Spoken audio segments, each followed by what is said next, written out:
Hello everyone, this is Nilesh Kumar Gupta and you are watching NG Physics classes. Well, पिछले 10 पे हम लोगों ने काफ़ी सारी चीज़ें पढ़ी थी जिसमें मैंने आपको कुछ एक सवाल कराए थे। मैं उम्मीद करता हूँ वो सवाल आप सभी लोगों को क्लियर है। आज हम लोग आगे बढ़ रहे हैं। पिछले 10 पे मैंने आपको AC और DC में अंतर भी बताया था। क्लियर है हम सभी को AC और DC में अंतर? जितना हम पढ़े उसके पढ़ने के आधार पर हमें अभी तक ये चीज़ क्लियर है कि प्रत्यावर्ती धारा क्या होती है। वह धारा जिसका परिमाण और दिशा समय के साथ बदल जाती हैं प्रत्यावर्ती धारा कहलाती है, ऐसा मैं जानता हूँ। और वह धारा जिसका परिमाण और दिशा समय के साथ नहीं बदलती वो दिष्ट धारा कहलाती है। सही बोल रहा हूँ? ये बात अपने दिमाग में रखना, डायनेमो समझनी है तो, है ना? ओके, तो प्रत्यावर्ती धारा जो होती है उसमें परिमाण और दिशा बदल जाते हैं। आधे चक्कर के बाद दिशा पलट जाती है। कौन सी धारा में? प्रत्यावर्ती धारा में। तो चलो शुरुआत करते हैं प्रत्यावर्ती धारा की। रेडी? हम लोग बात कर रहे हैं, मैंने कल आपको बताया था डायनेमो या जनरेटर या जनित्र दो प्रकार के होते हैं। एक होता है एसी डायनेमो, एक होता है DC dynamo. Clear? AC dynamo जो होता है वो यांत्रिक ऊर्जा को विद्युत ऊर्जा, और वो विद्युत ऊर्जा एसी के रूप में होगी। डीसी डायनेमो जो होता है वो यांत्रिक ऊर्जा को विद्युत ऊर्जा में बदलता है, पर वो विद्युत ऊर्जा डीसी के रूप में होगी। सीन क्लियर है?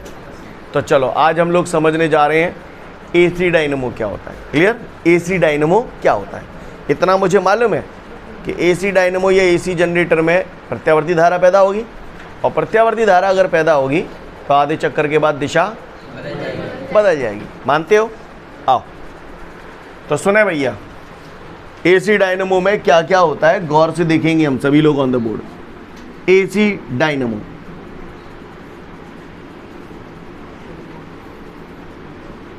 ये भैया ये जो है इसको बोलते हैं क्षेत्र चुंबक। क्या बोलते हैं? क्षेत्र चुंबक। आपको याद है आज से 1-2 दिन पहले आपने एक सूत्र की स्थापना करी थी जिसमें आप चुंबकीय क्षेत्र में किसी कुंडली को घुमा रहे थे, जिसकी वजह से चुंबकीय फ्लक्स में परिवर्तन हो रहा था और प्रेरित विद्युत वाहक बल और प्रेरित धाराएं पैदा हो रही थी। याद है आपको? आपने समीकरण की स्थापना करी थी V = V0 sin ωt। याद आ रहा है ये नज़ारा? ऐसा बनाया था मैंने। ये कुछ और नहीं है, गौर से देखिए। ये जो चुंबक धरी है ना, ये इसीलिए रखे हैं। इनसे क्या होगा? ये जो चुंबक है इनसे चुंबकीय क्षेत्र पे ये रेखाएं कायते आएंगी, ये चुंबक ही तो आएंगी। नहीं, यही बात समझो। ये चुंबकीय क्षेत्र पैदा कर दिया मैंने इस चुंबक से। समझ में आई बात? तो ये क्या है? इनको बोलते हैं क्षेत्र चुंबक। क्या बोलते हैं? तो ये एक शक्तिशाली चुंबक होता है। इस चुंबक के जरिए इन दोनों ध्रुवों के बीच अति उच्च तीव्रता का चुंबकीय क्षेत्र उत्पन्न किया जाता है। क्लियर? ये जो चुंबक है घोड़े के नाल की आकृति के हैं या अवतलाकार काटे हैं। अवतलाकार इसलिए काटे हैं जिससे बीच में चुंबकीय क्षेत्र की तीव्रता बढ़ जाए। याद नहीं है आपको? चलकुंडल धारा मापी में भी सेम कहानी थी। सीन क्लियर है भैया सभी को? किसी को कोई दिक्कत है यहाँ तक? आगे बढ़ूँ? क्या बोलते हैं इसे? क्षेत्र चुंबक। और इस क्षेत्र चुंबक की सहायता से जो चुंबकीय क्षेत्र उत्पन्न किया जा रहा है, बात चुंबकीय क्षेत्र में क्या करेंगे? कुंडली है, घुमाओ। नहीं आई मेरी बात समझ? सीन क्लियर है? तो ये क्या है? क्षेत्र चुंबक। ये एक शक्तिशाली चुंबक होता है जिसके दोनों ध्रुवों के बीच चुंबकीय क्षेत्र उत्पन्न किया जाता है इस चुंबक की हेल्प से। समझ में आई? इस चुंबकीय क्षेत्र में हम कुंडली को घुमाते हैं। बात समझ में आ रही है? आइए आगे बढ़ते हैं। ये जो चुंबकीय क्षेत्र है, पहला पॉइंट हो गया क्षेत्र। इसकी संरचना में क्या क्या चीजें, ध्यान से सुनिएगा। पहला हो गया क्षेत्र चुंबक। दूसरा हो गया ये जो बनाई है ना, ये पूरी बना रहा हूं, है ना?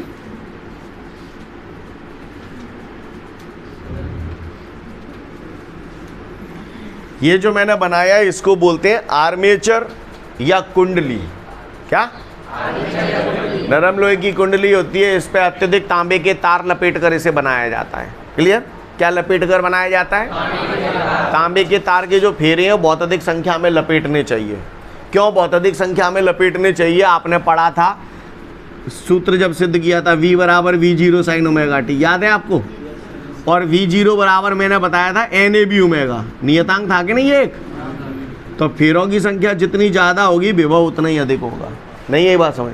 चुंबकीय क्षेत्र की तीव्रता जितनी ज़्यादा होगी विभव उतना ही अधिक होगा। इसीलिए हमने यहाँ पर चुंबक के ध्रुव अवतलाकार काटे हैं जिसकी वजह से बीच में चुंबकीय क्षेत्र की तीव्रता बढ़ जाए, अधिक हो जाए। कहानी समझ में आ रही है? चलो अच्छी बात है। ये आर्मेचर या कुंडली नरम लोहे की कुंडली होती है, इसमें अत्यधिक तांबे के तार लपेटकर इसे बनाया जाता है और इस कुंडली को चुंबक के दो ध्रुवों के बीच में तेजी से घुमाया जाता है। क्लियर? कुंडली जब घूमेगी तो भैया इसकी अक्ष कैसे होगी? अक्ष ऐसे होगी, कल परसों भी बताया था मैंने। ये अक्ष जो है वो चुंबकीय क्षेत्र की दिशा के कैसी है? लंबवत है। सीन क्लियर है? कोई दिक्कत? ये मैंने अक्ष बना दी। अच्छा, ये आर्मेचर या कुंडली आप जो देख रहे हो, जहाँ में एक डंडी बड़ी है एक डंडी छोटी है। कहानी समझ में आ रही है आपको? ये आर्मेचर या कुंडली बेटा जो है वो इस प्रकार रखी गई है, थोड़ा समझने की कोशिश करिएगा आप लोग, ठीक है ना? गौर से देखते हैं हम लोग थोड़ी देर के लिए। आप ये आर्मेचर हो गया, ठीक है? इसमें आप नोटिस कर पा रहे हो एक रॉड लंबी है थोड़ी सी और एक रॉड छोटी है। समझ में आई बात? इस टाइप की संरचना है। बोलो भैया, बात समझ में आ रही है? ऑनलाइन वालों देख पा रहे हो आप लोग प्रॉपर? बोलो, एक रॉड लंबी है एक रॉड छोटी है। सीन क्लियर है? कोई दिक्कत? और ये आर्मेचर जैसे दिख रहा है वैसे नहीं रखा हुआ है, ऐसे रखा हुआ है। समझ गए? समझ गए आप? बोलो, समझ गए आप सभी लोग कैसे रखा हुआ है आर्मेचर? ऑनलाइन वालों आपसे बात कर रहा हूँ। सीन क्लियर है सभी को? कोई दिक्कत? अच्छी बात है। अगर ये बात समझ में आ रही है तो मैंने यहाँ पर इस कुंडली को नाम दे दिया बेटा A B C D। Clear? इस कुंडली को नाम दे दिया। क्लियर? काय की कुंडली है? नरम लोहे की। इस पे अत्यधिक तांबे के तार लपेटकर इसे बनाया जाता है। इसे चुंबक के दो ध्रुवों के बीच में घुमाया जाता है। क्लियर है? घूमेगा तो वही सिद्धांत है इसका, घूमेगा तो चुंबकीय फ्लक्स में परिवर्तन होगा, चुंबकीय फ्लक्स में परिवर्तन होगा तो प्रेरित विद्युत भाग में प्रेरित धाराएं पैदा होंगी। समझ में आई बात? अच्छी बात है। अब ये जो है, ये जो कुंडली के दो सिरे हैं, यहाँ पर मैंने दो वलय लगा दिए हैं। क्या लगा दिए? वलय। वलय समझते हो? रिंग है ना? इसको बोलते हैं हम लोग सर्पी वलय। क्या बोलते हैं? सर्पी वलय। बात समझ में आ रही है सभी को? क्या बोलते हैं हम इन्हें? सर्पी वलय। अब वलय तो समझ में आ रहा है, जो सर्पी क्यों लगा रहे हैं अभी समझ में आएगा। तो ये सर्पी वलय है जो आर्मेचर की दो कुंडलियों के सिरे से जुड़े हुए हैं। समझ में आ रही है बात? इन सर्पी वलय को नाम दे दिया, एक को नाम दे दिया बेटा C1 और दूसरे को नाम दे दिया C2। आप मुझे बता सकते हो सर्पी वलय C2, चित्र में देखो कहाँ है सर्पी वलय C2? दिख रहा है सभी को? सर्पी वलय C2 का संबंध कुंडली के कौन से सिरे से है? C2 ये वाला सर्पी वलय, इसका संबंध देखिए, ये रॉड देखिए कहां से जा रही है, A से संबंध है इसका। सर्पी वलय C1 का संबंध कुंडली के कौन से सिरे से है? देखो सर्पी वलय ये रहा, फिर ये रॉड जुड़ी है, फिर ये नहीं आई मेरी बात समझ? सीन क्लियर है? सबको बात समझ में आ रही है? देखो भैया, मैंने हवाल भी तुमको समझाया, मैं तुमको फिर से समझा रहा हूँ, बस यहीं पे बारीकी से ध्यान देना थोड़ा सा। एक रॉड लंबी है एक रॉड छोटी है, यही कहानी है ना? और ये रखी ऐसे है। अब सर्पी, अब आर्मेचर तो ऐसे रखा है, कुंडली ऐसे रखी है, जहाँ में सर्पी वलय कैसे हैं? कैसे बने होंगे सर्पी वलय? बताओ। हाँ, सर्पी वलय, अब आप समझ गए ना मेरी बात? समझो यार, जैसे ये रॉड है तो यहाँ पर ये सर्पी वलय बने हुए हैं। समझ में आ रही है बात? बोलो। दोनों सर्पी वलय के अक्ष कैसे होंगे? समान होंगे, समाक्षी है। बोलो भैया, अच्छी बात है। अगर इतने एक बात क्लियर है तो फिर बात ही का आई। सर्पी वलय जो होते हैं लोहे के बने होते हैं या तांबे के भी ले सकते हैं। क्लियर? इन दोनों सर्पी वलयों को कुंडली के एक एक सिरे से जोड़ा गया है। सर्पी वलय C1 का संबंध कुंडली के A सिरे से है। सर्पी वलय C2 का संबंध कुंडली के A सिरे से है और सर्पी वलय C1 का संबंध कुंडली के D सिरे से है। सीन क्लियर है? सर्पी वलय काय के बने होते हैं? धातु के बने होते हैं या तांबे के बने होते हैं? चलेगा। क्लियर? आगे बढ़ते हैं। यहां पर ये लगे हुए हैं ब्रश। क्या लगे हुए हैं? ब्रश। इस ब्रश को नाम दे दिया B1। ब्रश B1 का संबंध सर्पी वलय C1 से है। ब्रश B2 का संबंध सर्पी वलय C2 से है। सीन क्लियर है? कोई दिक्कत? ये जो ब्रश होते हैं ये कार्बन के बने होते हैं या फिर धातु की पत्ती के बने होते हैं? काय के बने होते हैं? या तो कार्बन के बने होते हैं या फिर धातु की पत्ती के बने होते हैं। क्लियर? इन दोनों वृक्षों का एक एक सिरा, पहला सिरा इसका ये, इसका पहला सिरा ये, इन दोनों वृक्षों का एक एक सिरा तो सर्पी वलय को स्पर्श करता है। बेल्डिंग नहीं है इसकी इसके साथ, केवल स्पर्श कर रहा है। क्लियर? अच्छा, अब बचे दूसरे सिरे वृक्षों के। पढ़ क्या रहे हो आप, पहले ये बताओ।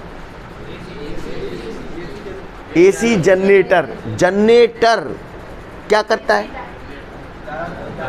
यांत्रिक ऊर्जा को विद्युत ऊर्जा में परिवर्तित करेगा। क्या करोगे विद्युत ऊर्जा का?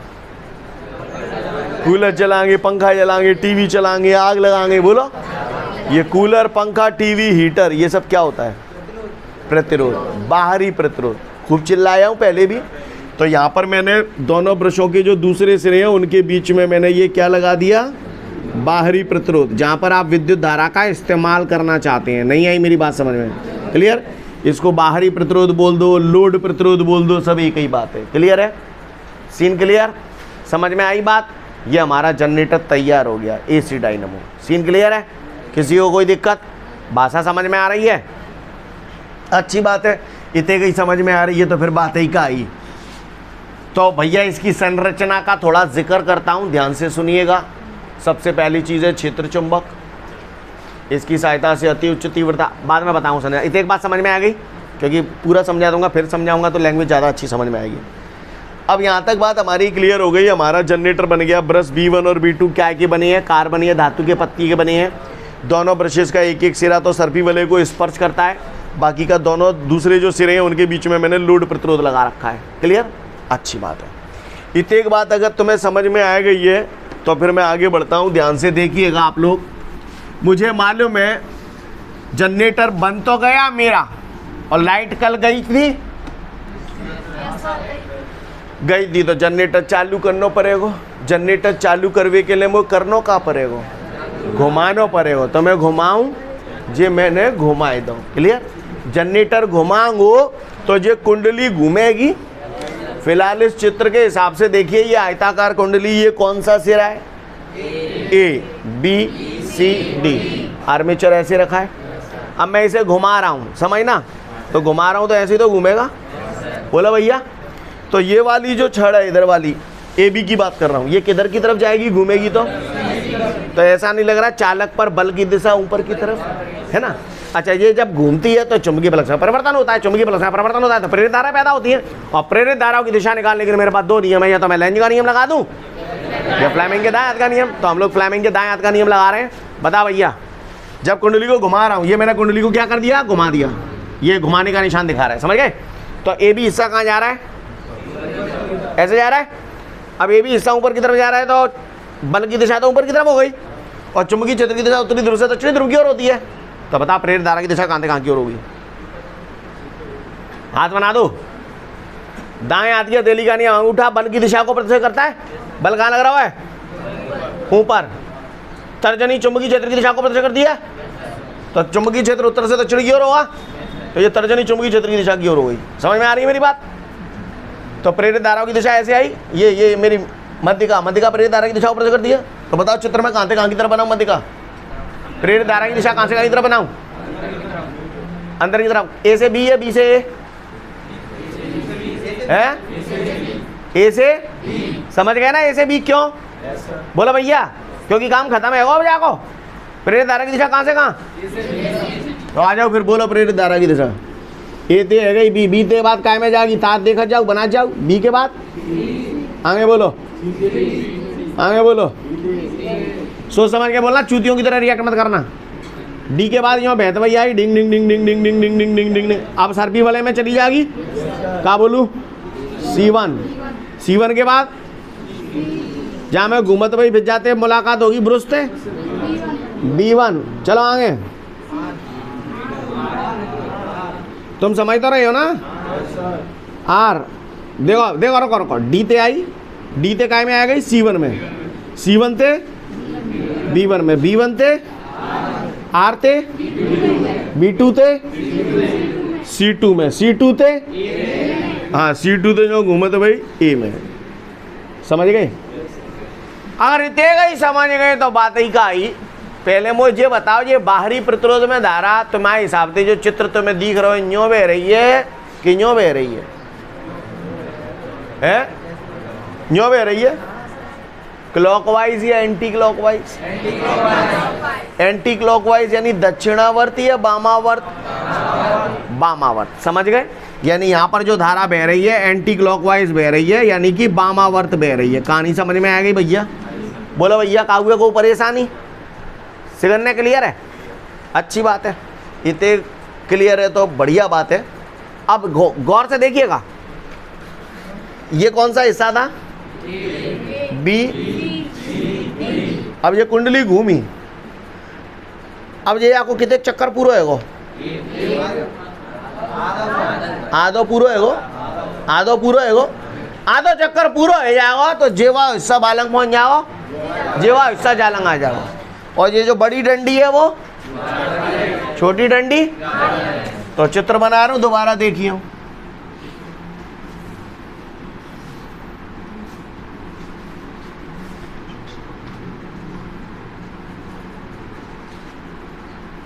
समझ गए? बड़ी डंडी बालंग पहुंच गई, छोटी डंडी जालंग आ गई। ये हमारे सर्पी बल है C1 C2। ये ब्रश लगे हैं, ब्रश B1 B2। और ये क्या लगा है? बाहरी प्रतिरोध। कहानी समझ में आ रही है? ये हिस्सा है जाएगा सीढ़ी और ये है जाएगा ए बी। क्लियर? और कुंडली ऐसे ही तो रमक रही है। गौर से देखिएगा आप लोग, ध्यान से, है ना? समझ में आ रहा है ना आपको? अगर इतनी बात समझ में आ गई तो अब आप गौर से देखिएगा, जब आधा चक्कर पूरा हुआ, ठीक है, अब आधा चक्कर पूरा हुआ, वो सब चीज़ें तेल लेने, पहले इधर आ जाओ थोड़ा सा। ये दोनों ब्रश है ना, दोनों ब्रशेस का जो दूसरा सिरा है वो तो बाहरी प्रतिरोध से जुड़ा हुआ है, लेकिन दोनों ब्रशों के ये वाले जो सिरे हैं वो इस सर्पी वलय को स्पर्श कर रहे हैं, वेल्डिंग नहीं है। ध्यान से देखिएगा, जैसे ये वाली जो रॉड आ रही है, ये सर्पी वलय है, ये सर्पी वलय को स्पर्श कर रहा है ये वाला ब्रश B1। तो थोड़ी देर के लिए मैंने मान लिया, किसी के पास कोई कड़ा वगैरह है क्या? देना जरा, गौर से देखिए। ये सर्पी वलय हो गया, ये वलय हो गया, ये वलय हो गया, और ये ब्रश हो गई, ठीक है, ब्रश हो गई। अब क्या है, जब कुंडली घूमेगी तो ये सर्पी वलय भी घूमेगा, क्योंकि सर्पी वलय की वेल्डिंग है किसके साथ? कुंडली के साथ, लेकिन ब्रश की वेल्डिंग नहीं है। तो ब्रश ये होगा, सर्पी वलय ये हो गया। अब जब कुंडली घूमेगी तो ये सर्पी वलय घूमेगा, लेकिन ब्रश घूम रहा है क्या? ब्रश केवल उस पर क्या कर रहा है? सरक रहा है। सर्प सरकता है, सर्प सरकता है, इसीलिए हम इसे बोल रहे हैं सर्पी वलय। सर्पी वलय क्यों बोले? क्योंकि वलय, इस वलय, सॉरी, ब्रश जो होता है वो इस वलय के ऊपर क्या कर रहा है? केवल सरक रहा है। नहीं आई मेरी बात समझ? अगर ये वेल्डिंग होता तो कुंडली के संग संग ब्रश घूमन लगती। नहीं आई मेरी बात समझ में? सीन क्लियर है? तो सर्पी वलय क्या होता है, समझ में आई बात सभी को? अच्छी बात है। अब आप गौर से देखिए, जब इसका आधा चक्कर पूरा हो गया तो ब्रश तो वहीं रह जाएंगे, कुंडली घूम गई, सीढ़ी हिस्सा जालंग आएगा, ये भी बालंग पहुंच गो। क्लियर? फिर वही कहानी। अब बता, जब आधा चक्कर पूरा होगा, अब फिर सीढ़ी कितनी लग जाएगा? ऊपर की तरफ, है ना? वही क्या बोलते हैं, फ्लेमिंग के दाएं हाथ के नियम से प्रेरित धारा की दिशा निकालेंगे। तो धारा की दिशा कैसे होगी? निकालो तुम निकालो, मैं नहीं मानेंगे ऐसे। निकालो पहले देखो, ये हिस्सा कौन सा हो तो जहाँ में A B C D नजारो ऐसे है। तो अब जाओ, ये आधो चक्कर पूरा है गो, तो ये CD है गो, ये A B है गो। अब घूम रहा हो तो ये आप कितना जाओ? नीचे के जाओ, ऊपर ही तो जाओ, कुंडली ही तो घूम रही है। तो ये CD ऊपर जाओ, चुंबकीय क्षेत्र जे रही, तो प्रेरित धारा की दिशा वैसी होगी जैसी हवा लाई। तो जा मैं कहाँ कहाँ बनाऊं? D से C, आगे बोलो, B के बाद A के बाद। सोच समझ के बोलना, चूतियों की तरह रिएक्ट मत करना, देख लो ढंग से। A के बाद है, A के बाद C1 या C2 है? शाबाश, C2। A के बाद C2, C2 के बाद B2, B2 के बाद R के बाद B1 के बाद C1 के बाद D में। नहीं, यही बात समझ? सीन क्लियर है? आधे चक्कर के बाद नज़ारा ये है, ये बाहरी प्रतिरोध है, इसमें धारा की दिशा ऐसे बह रही है, धारा ऐसे बह रही है, ऐसे बह रही है, क्लॉकवाइज है एंटी क्लॉकवाइज है, क्लॉकवाइज यानी दक्षिणावर्त या वामावर्त, दक्षिणावर्त। ऐसा ना लग रहा हो आधे चक्कर बाद धारा की दिशा पलट गई, बोलो भैया जामे कैसी थी, वामावर्त एंटी क्लॉकवाइज, आधे चक्कर के बाद क्लॉकवाइज है गई। चूंकि आधे चक्कर के बाद धारा की दिशा पलट गई तो इसका मतलब ये कौन सी धारा हुई, प्रत्यावर्ती धारा। ये हो गया आपका एसी डायनमो। कहानी समझ में आई, सीन क्लियर है। मैं एक बार फटाफट से रिपीट करता हूँ, ध्यान से देखिएगा आप लोग, सुन लो पहले।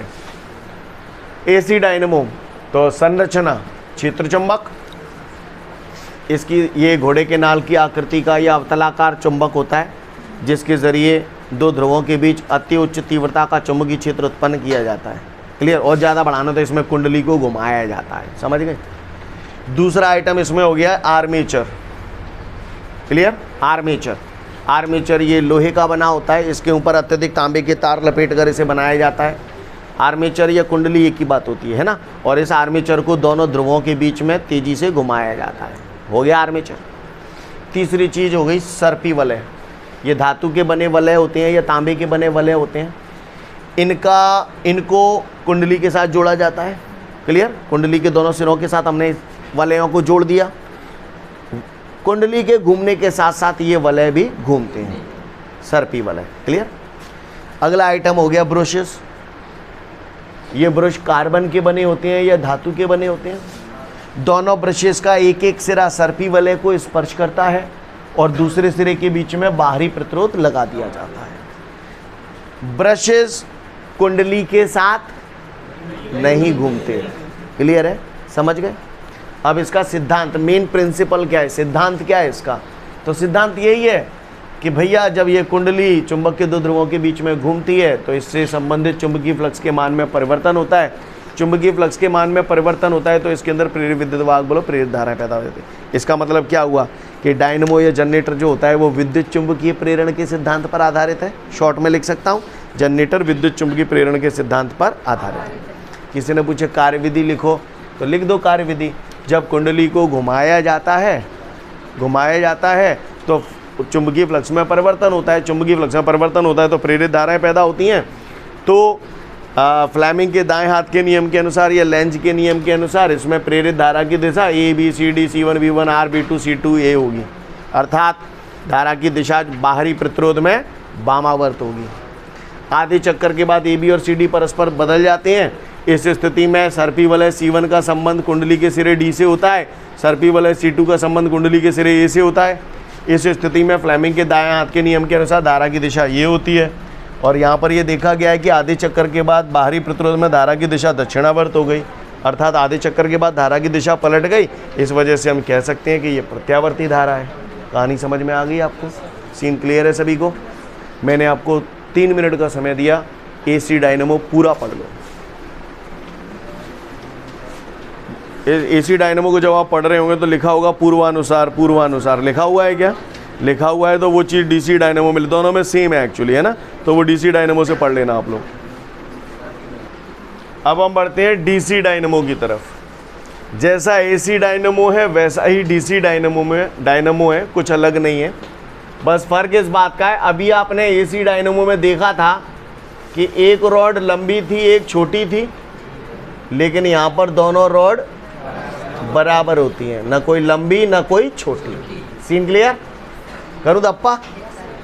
अच्छा, अभी एसी डायनमो के बारे में आप बताना। अभी यहाँ पर इसके सिरों से कौन जुड़ा हुआ था, सर्पी वलय जुड़ा हुआ था। अगर इस सर्पी वलय को मैं इसे तोड़ दूं तो ये क्या हो जाएगा, विभक्त वलय। क्या हो जाएगा, सर्पी वलय को मैंने ऐसे बीच में से तोड़ दिया तो 2 टुकड़े मुझे मिलेंगे, ऐसे ऐसे।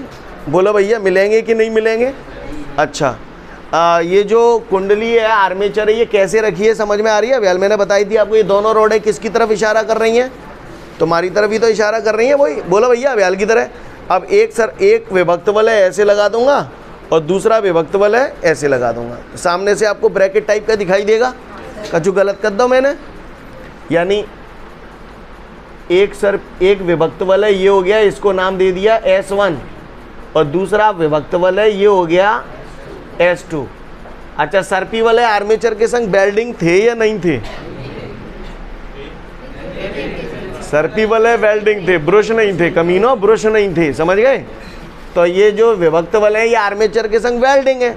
वेल्डिंग है तो आर्मेचर या कुंडली घूमेगी तो विभक्त वलय घूमेंगे कि नहीं घूमेंगे? बताओ भैया, घूमेंगे या नहीं घूमेंगे? हाँ ना में जवाब दो। हाँ घूमेंगे। क्लियर है?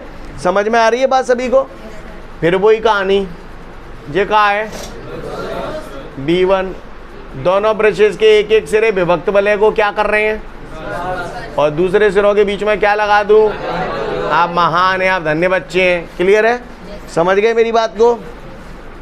आप धारा बहाएं, जनरेटर है चालू करना पड़ेगा, घुमाना पड़ेगा। फिर वही प्रेरित धारा की दिशा फ्लेमिंग के दाएं हाथ के नियम थे A B C D। D के बाद तुम ले जाओ, D के बाद S2, S2 के बाद B2 के बाद R के बाद B1 के बाद S1, S1 के बाद A। समझ गए? धारा दक्षिणावर्त है वामावर्त है बाहरी प्रतिरोध में? रैपिडे के मारे गले हुए लाल कर देंगे, पागल से हो। ये कहा है ये क्लॉकवाइज बह रही है तो दक्षिणावर्त देखे ना ने, यानी क्लॉकवाइज है। आओ, दक्षिणावर्त नहीं आई मेरी बात समझ में? मैंने समझ में ही नहीं आ रही होगी। कहा है ये जो विभक्त वलय S1 है इसका संबंध कुंडली के कौन से सिरे से है? A से। विभक्त वलय S2 का संबंध कुंडली के कौन से सिरे से है? और D ते। आधो चक्कर पूरा है जागो, तो ए भी जालंगा जागो, CD बालंग है जागो, नजारो ऐसो है जागो है जागो। अब मुझे बताओ, चित्र देख के सोच समझ के चूतियों की तरह रिएक्ट मत करना, ठीक है? S1 S2 दिख रहे हैं? आधो चक्कर पूरा है जागो, तो S2 कहाँ और S1 कहाँ? यू मीन टू से ए है, ये S2 है गो, ये S1 है गो। एग्जामिनर होता है ना, वो पूरी रामायण ना देगा तो वो जईते पता पाल लेते हुए कौन कितने पानी में। समझ में आ रही है बात? क्लियर? ब्रश घूमेंगे कि नहीं घूमेंगे? वही रहेंगे। अच्छा, फिर वही लोड प्रतिरोध बोलो या, फिर वही कुंडली घूम रही है, चुंबकीय लहर परिवर्तन है रहा है, दाएं हाथ को नियम लग रहा है, प्रेरित धारा बह रही है। दिशा क्या है गई? DCBA। आगे तुम बाबू S1, S1 के बाद जोर से बोलो, चिल्ला क्यों रहे हो? B2 के, अरे तो कर रहा हूँ। आगे B1, B1 के बाद S2 के बाद D तो ये जा ही रही है। समझ गए ना? क्लॉकवाइज एंटी क्लॉकवाइज, क्लॉकवाइज यानी दक्षिणावर्त वामावर्त। क्या आधे चक्कर के बाद दिशा पलटी? दिशा नहीं पलटी, दिशा नहीं पलटी, दिशा बदल नहीं रही है। इसका मतलब ये दुष्ट धारा है। क्लियर? कौन सी धारा है ये? दुष्ट धारा। समझ में आ गई? बिल्कुल सेम टू यू है डीसी डायनेमो। फर्क समझ में आ गया? बस सर्पी वलय और विभक्त वलय का लोचा है। I hope you understand. तो फटाफट डीसी डायनेमो पढ़ लो, फिर आगे की बात करूंगा। ओके, तो फिर आज के लिए पर्याप्त है, कल फिर मिलते हैं। Thank you everyone, have a great day to all of you guys. जय हिंद।